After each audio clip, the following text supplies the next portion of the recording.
Hello, everybody, and welcome back to the Edge of Adventure. My name is Adam Asher. Great to have you with us, and also great to introduce you today to my guest, Sarah Evans, the founder at Well Aware. Sarah, welcome to the program. Thank you for having me. I'm happy to be here. Sarah, we look forward to getting to know you a little bit and also getting to know Well Aware and the work that you and this organization are doing in places far, far from home. But let's start this conversation since you all are in the business of taking care of the need that people have of obtaining water, clean water. I think about it as someone who grew up in the West. Water is never something that I've ever lacked, and I think that that's something most of us or many of us can identify with, not having lacked water. Is that the case for most people in the world? No, it's not. And one in seven people globally lack access to clean water to drink, much less, all the other needs that we have for clean water. And you're right. It's something that we just don't think about so much here, and I didn't either when I was younger. So it's humbling when we finally get to discover how lots of other people in the world live not well without this vital resource. Yeah. Sarah, so as someone who has been active now in this endeavor for, I think, if my research is correct, about 11 years, you founded Well Aware about 11 years ago. Why did you do that? What was it that brought this need to you and also brought it to you in such a way that you knew you had to do something about it? Yeah, it was actually 13 or 14 years ago that I started this organization, but it was not my training. I went to law school and I practiced for a little while. But then I met a friend who asked for my help raising some funds to replace some livestock in this rural village in Kenya. And I thought, well, how interesting. Why would we want to do that? And she explained to me the critical need for the cattle and the goats in this rural village in East Africa, and that they were mostly dying at the time because of the drought and lack of access to water. And I thought, well, yes, this is so important, and I educated myself. I actually got kind of obsessed with it, but I said, you know what? Maybe what we should do is we should drill a water well instead. And I did talk that small group of friends and eventually colleagues into shifting gears a little bit and having a fundraiser instead to raise money for a water well. And we did. We had no idea what we were doing, but we got lucky, and that's why I am here with you today. And as you think about the objective now, all these years later, again, okay, 14 years later since the beginning, it, what is the objective now as an organization that is much larger, much more experienced, much more aware of the need, the things that work, the things that don't? What what is the objective when you begin working with a community now? I really appreciate that question because I feel that it is not the focus of this work in general in the I guess what we could call the water charity sector. What is the overall objective? Why are we raising these funds and delivering infrastructure on the other side of the planet? Is it so that we can have a beautiful picture of a child drinking water right after the water well is installed? Or is it that we want to see that that community has indeed thrived and developed beyond where they were before 10 to 20 years after that? So, our objective as an organization, and it's honestly, it's everybody's objective. It just tends to be, unfortunately, not always the focus, is that all these variables in these communities that we are working with are changing over time in the way that we want to see that. So, in the very beginning, I will readily admit we got lucky when we drilled that first well, but it did change my life and it changed my soul. And for the first few years, for me and for us, it was mostly about this really compelling need and compassion to be able to provide this critical basic resource to people who do not have it. And now our objective has evolved into, let's make sure all of these water systems, all of this infrastructure is actually lasting for decades. And maybe we can even influence the rest of our industry and make a change for how this work is done in general. How do you measure success? I mean, all of these organizations, all of these people, anytime you have a project, you have to know w- what you're striving for and what really is the measure of success. For you, as the founder at Well Aware, how do you define success? Oh gosh, it was so for me and for us as a team, we define success as being okay. First of all, the water system itself needs to be functioning. That should be a given. For us, success is not the fact that the water well is still working 10 to 15 years later. For us, success is we are actually changing what we set out to change when we do provide that resource. So, what we do measure, and unfortunately, there's no standard the way that we measure as an industry or just international development overall, there's no standardization of what we do measure and then how we compare that against each other's results. For us, we make sure that women are not walking as long for water. We are making sure that disease rates are going down almost to zero. We're making sure that kids are back in school because they have a source of water there now, specifically little girls, because once they hit puberty, if they do not have a sanitation and hygiene facility at school, they're going to not go, get behind, they drop out. And we want to see that agriculture is going up and the overall economy is going up. And that is what we refer to as results over time. And it should be the standard. At minimum, it's our focus. This is The Edge of Adventure. Of course, my name is Adam Asher. You guys know me, and you're getting to know Sarah Evans today. She's the founder at Well Aware, and you can look them up online at wellawareworld.org. Wellawareworld.org. Sarah, okay, here's a loaded question. Yeah, I love them. Do the wells you provide work, and how many years do they normally last? Yes, all of our water systems work. I should provide the caveat that we work with groundwater, so water wells, deep water wells that have submersible pumps, so they are serving a lot of people. And we also work in rainwater harvesting and purification, as well as some pipeline work. And all of those systems are functioning. Um, and like sometimes we do need to go back into a community and retrain their water committee or look at a new option. Oftentimes these days we're looking at expansion of that project because the community is thriving in the way that we want to see. But about 80% of our systems are now self-sustaining. And that speaks a lot to the front end work we put into these water systems to not just design the system properly and with integrity and with the idea of allowing it to last a long time, but also with true community partnership and training and thoroughly understanding where these community members have been, what their experience is, and what their plans for development are, so we can just fit in to their plans and provide a resource so that they can carry forward with those plans for development. Sarah Evans is my guest today from Well Aware. She's the founder.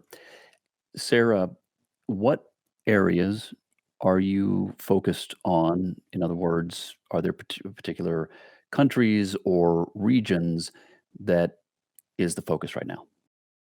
Well Aware as an organization is currently operating in East Africa in the countries of Kenya and Tanzania. And we do plan to expand within East Africa.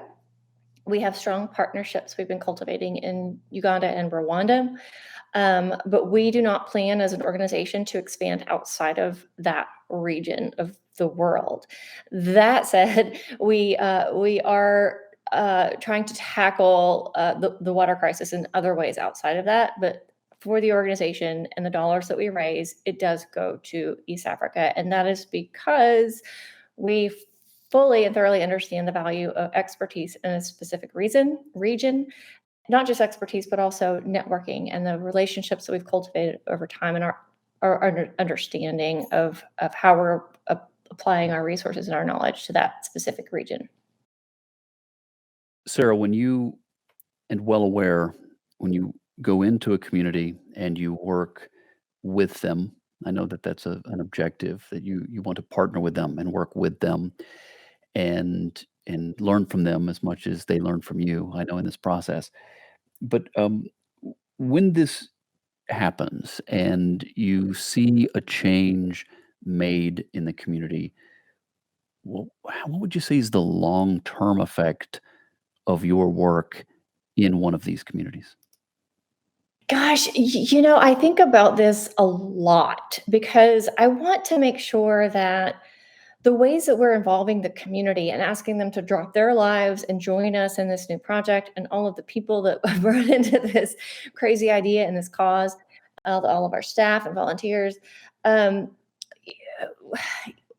we want to make sure that we are truly serving the community as they need and want to be served. And unfortunately, what we see, and there's anybody in international development will tell you that oftentimes, okay, I'm going to say more often than not, when you go into these communities, there are so many different efforts with great intentions that just don't work out. And for us as people in water, we see the land just sort of littered with broken water system components and water filters, and it is such a disservice to these communities, and it is such a shame too. It's not just a colossal waste of resources, but what we're doing is we're really damaging our relationships with these communities. And to answer your question, I have very high hopes that we're not just providing a basic resource to alleviate suffering. That should be a given. I think that we are changing the way that people have access to education and changing their health, their neurological development when they're babies, so that they can grow up and they can further their education and be empowered and change the overall system. Because let's be honest, if these countries' governments are not, evolving over time, then we're just going to continue having to intervene in this way with international aid. I think if we're providing the right foundation for these populations, then they can enter that government and they can help to make changes. And they are already coming back into these communities to do work, and they're running for office. And it's just been 12 or 13 years since we did that first water well, but we are already seeing that, and that gives me so much hope. Sarah Evans is my guest today. She's the founder at Well Aware. And I've got several more questions, several other areas that we need to delve into. But I still want to be sure we all understand this need and the impact that the need has, and then consequently the impact that the solution has when you guys help to bring that. You thought about, or you mentioned, and I've heard this from many different organizations as they work around the world, and they talk about the life of women and young girls and the amount of time that they spend retrieving water. Okay. Um, Put that into perspective for us. I know it's something that you did mention. I know it's uh, something that you're aware of course, and you deal with, and it's on your heart. But help us understand that the life of the young women and the girls as they um, go from w- the responsibility of sometimes spending hours to go obtain the water versus having clean water accessible.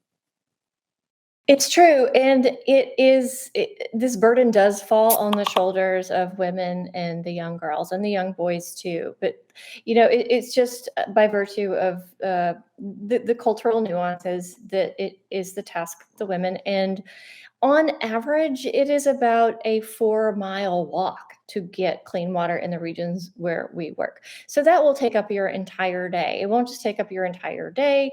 It means that you do not get to focus on anything else in your life. And then when you bring the water back home, it's probably not going to be clean. And then you hopefully maybe spend some time trying to purify or boil that water if you have those resources.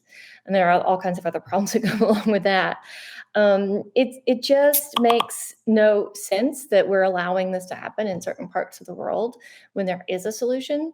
And then for little girls, it's they're growing up watching their mothers and the other women in their lives taking on this task, and then that's just what they know.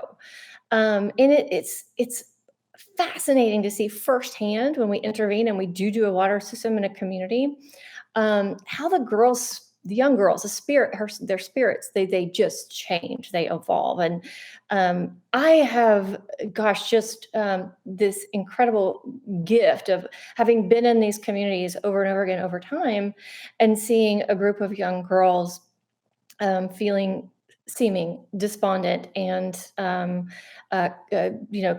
committed, or by default committed to a certain way of life. And then over time, and they're in school, and their hygiene is amazing, they're not sick anymore. And listening to them talk 10 years later, and how they want to be a lawyer like I was, or they have all these ambitions and these thoughts and these ideas. um, the statistic is that for every additional year that a little girl is in school, her future income goes up 12%. It is just game changing. And if we can put water at the school and she can stay there, you can imagine globally the impact that will have. Well, let's also talk about the impact of having clean water versus having water that isn't clean, that isn't safe to drink. What have you found, or how would you help us understand the difference in when you have clean water? What difference does that make in terms of the diseases and the sicknesses that a community might have to contend with? And that's something else we take for granted, isn't it? When we turn on the faucet, we're not concerned about how it might, at minimum, upset our stomachs. But it is a very real and fatal issue in the regions where we work. And we are encountering almost always typhoid and cholera. Malaria is caused by keeping stagnant pools of water around, which people feel that they need to do, and they don't have a source of clean water available that's safe. And it is the leading cause of infant mortality in these places. So when we do get to go in and provide a clean water source that's plentiful, and because we're measuring impact, and we do try to understand what's changing over time with a very systematic method that we developed, we see instantly one of the immediate changes we see is these disease rates plummet. And because it is such a critical issue for these families, specifically mothers, they are so excited and motivated to be able to work with us to provide this new water source, because they know they do not have to worry as much anymore that their children are going to die. And that is a reality. And I was going to mention, as a mother, when I became a mother, I I wasn't, honestly, I was not sure how much of myself I could continue to give to this work. But what I found was that I had this renewed inspiration for what I do, because I immediately started relating to these mothers who are worrying every day and live with the worry, and the fear that they're going to harm their children by not just the water that they're providing to them, but the breast milk that they're providing to their babies. And it is a constant worry. And I cannot imagine living in that kind of fear with a baby. Can't. Sarah Evans is my guest today. She is the founder at Well Aware, and we're getting to know their work in Kenya and Tanzania and in other places. I want to give you a minute real quickly to brag on your team. I know you're very proud of the team. I know you're proud of what they do, how effective and efficient and innovative they are. I've been able to pick up on that as I have gotten to know you offline and through the website and the different things. I know that's a point of healthy pride in your case, this team that you have. And I think it would also be good. Tell us about the team, and then also tell us about this more recent project that you have undertaken. Yes, I love every opportunity to brag on my team. We have a small group of people here in the US that do mostly now fundraising. And I'm so excited that over the last few years, we've been able to exponentially grow our teams in East Africa, and they are phenomenal. I feel like they lead me by example, and it's so perfect because in the very beginning of this work, I knew that what I needed to do if I wanted to continue to do this work was really get to understand the communities and let them lead me toward how we were going to build our model. And so now we have I think 11 or so staff in East Africa, and about 7 of those are full time. And they continue to let me and the rest of us know, that's not quite right, or have we considered this, or you're crazy. Let's not do what you just said.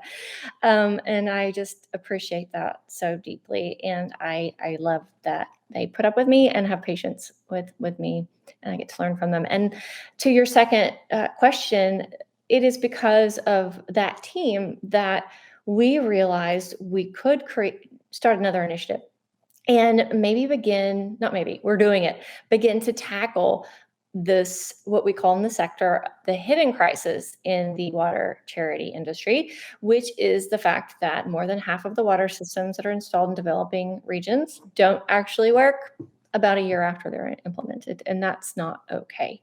So they have guided us through launching this new initiative. And I can talk about that if you want. Please do. Okay. So here's the cool thing. Well, one of the many, many cool things about specifically the continent of Africa and lots of other developing regions of the world, technology is evolving exponentially. So in lots of instances, actually leapfrogging what we have available to us here. So we have mobile connectivity and mobile phones. More people in Africa have a mobile phone than have access to a toilet.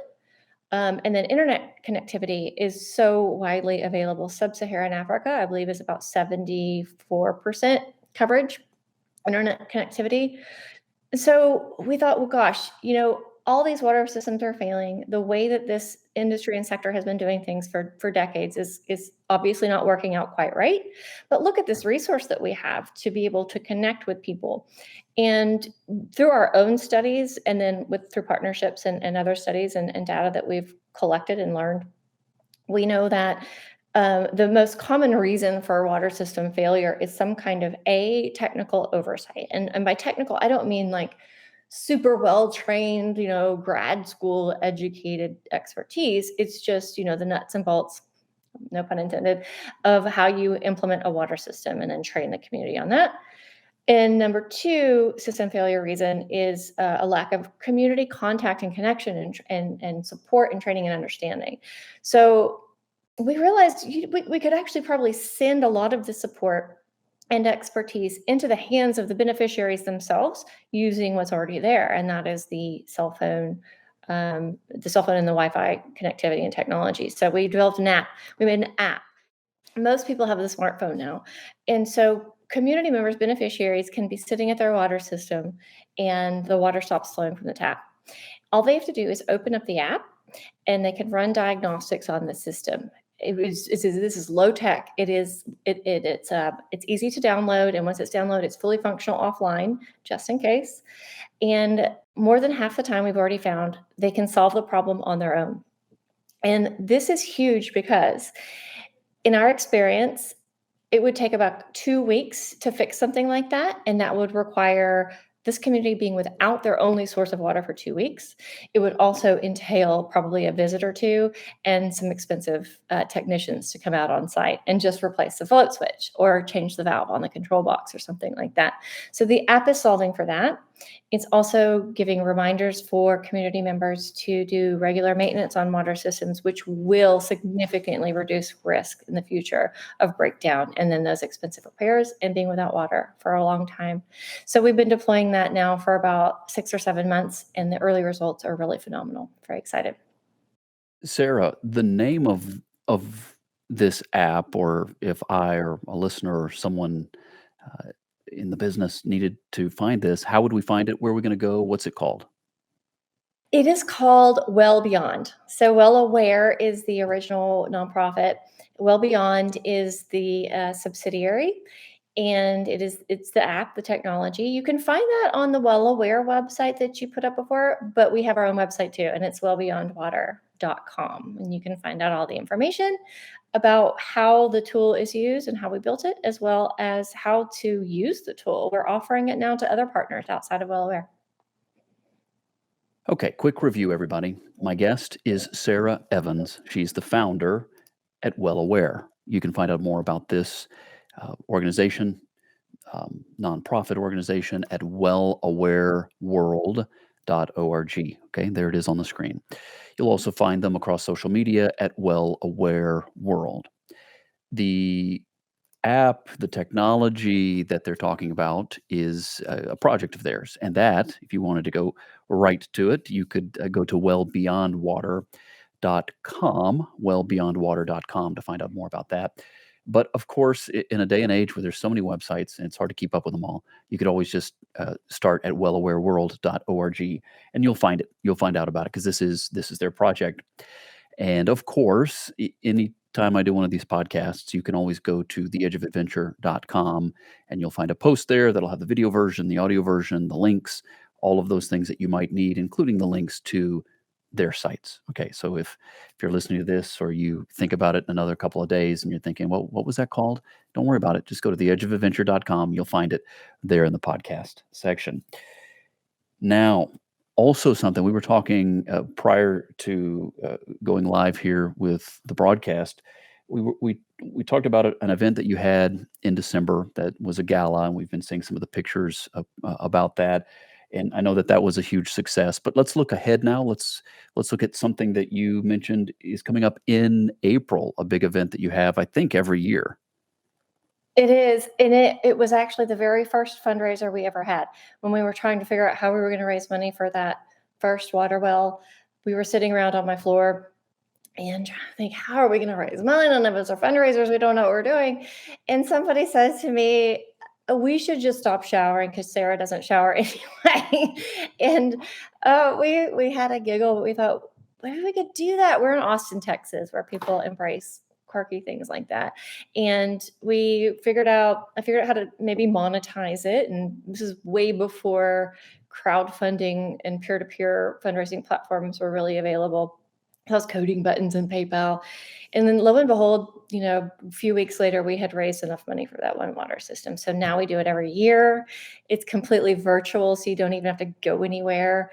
And instead of signing up for a bike race or a run, you just sign up to say you're not going to shower until you raise your goal. And you can set your goal for whatever you want. And it's showerstrike.com. And it is really fun and surprisingly easy to do and very successful. Okay, what is the website again? Showerstrike.com. Showerstrike.com. Okay. And I'm assuming if we go to wellawareworld.org, there's a link there. Okay. There is. It'll be front and center. Great to have Sarah Evans on the show today. This, of course, is The Edge of Adventure. We're talking Well Aware. They work in Tanzania, they work in Kenya. And, in the days ahead, as she has mentioned, they'll be expanding to other areas. And I think in another sense, through their project called Well Beyond Water at wellbeyondwater.com, through that project, you think about the impact they're having, stretching to many different regions and parts of Africa and beyond. So the impact continues to grow and to spread. Okay, you know what I do sometimes? I switch over. My line of questions start to become a little more philosophical and less informational. You love these people, and you got to tell me why. I loved them when I first got there on my first visit for that first well. Um, and I tell people all the time, I feel like when I'm there, I'm home. And I'm not the first person who has said that. People frequently say that they really relate to that too. And so there's something about it, something spiritual or philosophical about that part of the world. But also, it's just these cultures where we get to work they're community driven and they are kind. They're riddled with problems that are, not to their own fault for the most part. But they are kind, and I could be lost in the middle of nowhere, Kenya, and somebody would take me in and give me tea and a bed and lots of food. um, and everybody works together. Even the crazy, crazy traffic in Nairobi is somehow like working out just fine because they have a system, because they're working together, they're giving each other signals, and that is that is a metaphor for their community and how they function together. And it's kind. It's kind, and everybody's family. And I am so comforted by that. And I love too that the simplicity of the way that people choose to live across these regions is it makes so much sense, doesn't it? I feel that I have a gift of perspective now that I don't need a lot of the things that I thought that I needed when I was younger. But the most important thing is family and your friendships and that community and your children and the basic necessities. And then we're much more okay if that is our focus, as opposed to all these other things, other layers that we think that we need that we don't. Sarah, as I talk to different leaders, servant leaders that represent these different organizations, I always like to understand their motivation, the heart behind what they do, because for some reason, they're motivated to love. They're motivated to be kind. They're motivated to serve. Where did this come from in you? Nobody's ever asked that quite the same way. I'm not entirely sure. I do think I sort of had this in me always. I've always wanted to be a part of helping. I never super motivated by just being successful. But I have to give my parents credit as well. My dad is very giving. He considers himself a public and a civil servant, and he's that dude on the front of like the picket line, with the sign always on the news. That guy fighting for the aquifers, and then my mom is an incredible businesswoman, and so I inherited those things, to put them together. Um, but I think too, I just don't feel okay when I wake up in the morning if I'm not working on and in the world to help make people's lives better. We're a mess, right? We're globally kind of like a hot mess, but things are trending better if we kind of zoom out and we look at how um, things are evolving over time. And I just want to be a part of that. I want to be part of that evolution toward betterment for all of us. I am just not okay getting up in the morning and not, whatever, for whatever reason, not really sure. Sarah Evans is the founder at Well Aware. Look them up online at wellawareworld.org. That's wellawareworld.org. You'll also be able to find them on social media. And if you go to their website, you'll be able to find out more. There'll be a link there to a couple of their big projects, a big fundraiser coming up in April.